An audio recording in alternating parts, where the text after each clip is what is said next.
বন্ধুরা আজ মিনি কিচে রান্না করেছিলাম ম্যাগি। তা ভিডিওটা স্কিপ না করে লাস্ট পর্যন্ত দেখো। চলো ভিডিওটা শুরু করা যাক।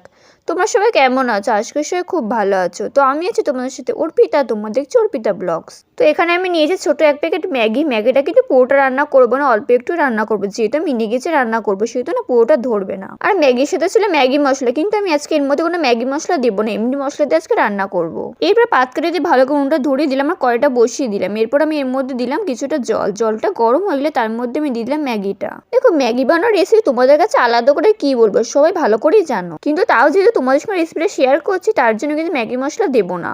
আমি বেশ কিছুক্ষণ নাড়িয়ে চাড়িয়ে নিলাম আর ম্যাগিটা না একটু নরম হয়ে গেছে, এর জন্য এর মধ্যে আমি দিয়ে দিলাম মশলাগুলো। তো প্রথমে দিলাম সামান্য পরিমাণে লবণ আর সামান্য পরিমাণে চাট মশলা, তার ভালো করে নাড়াচাড়া করতে থাকলাম।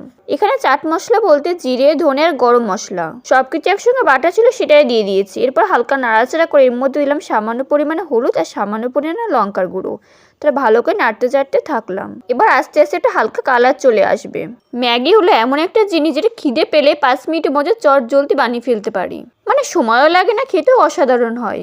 আর যারা রান্না করতে পারে না তারা অন্তত ম্যাগি বানাতে পারে, কারণ এতে কোনো ঝামেলাই নেই। তোমরা ম্যাগি কে কে খেতে ভালোবাসো অবশ্যই আমাকে কমেন্ট করে জানিও। বন্ধুরা তোমরা কে কোথা থেকে ভিডিওটা দেখছো অবশ্যই আমাকে কমেন্ট করে জানিও।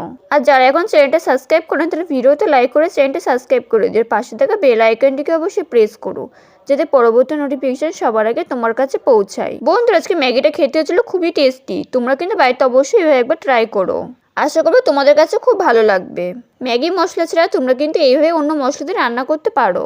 আর তোমরা চাইলে এর মধ্যে বিনস, গাজর, ক্যাপসিকাম এমনকি ডিমও দিতে পারো। আমি আর আজকে অত কিছু দিলাম না, একদম সিম্পল ভাবেই রান্না করলাম। আমি কিন্তু ম্যাগিটা খুব একটা ঝোল ঝোল রাখবো না, একদম শুকনো শুকনো রান্না করব। তাই আমি আরো ভালো করে নাড়াচাড়া করতে থাকছিলাম আর অতিরিক্ত পরিমাণে যে জলটা ছিল সেটা শুকিয়ে নিচ্ছিলাম। আর এই ম্যাগিটা আমি রান্না করেছিলাম বিকালবেলা।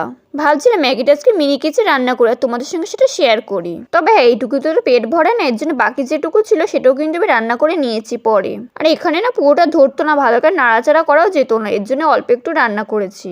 আর পরে রান্না করার সময় কিন্তু আলাদা করে কোনো মশলা দিইনি, ম্যাগির যে মশলাটা সেটা দিয়ে রান্না করেছি। আমি মাঝে মধ্যে ম্যাগির মধ্যে ডিম দিয়ে রান্না করি, সেটাও কিন্তু খেতে খুবই টেস্টি হয়। তো বন্ধুরা বেশ কিছুক্ষণ নাড়িয়ে চাড়িয়ে নিয়েছে, ম্যাগিটা ভালোভাবে সিদ্ধও হয়ে গেছে আর যে অতিরিক্ত পরিমাণে জলটা ছিল সেটা শুকিয়েও গেছে। এবার শুধু নামিয়ে নিলে হয়ে গেল ম্যাগি। বন্ধুরা আজকে রেসিপি তোমাদের কাছে কেমন লেগেছে অবশ্যই আমাকে কমেন্ট করে জানিও। ভিডিওতে একটা লাইক করে চ্যানেলটা সাবস্ক্রাইব করে পাশে থেকো। আজকের ভিডিওটা এই পর্যন্ত, দেখা হয় পরবর্তী ভিডিওতে। ততক্ষণ পর্যন্ত সবাই সুস্থ থেকো, ভালো থেকো, বাই।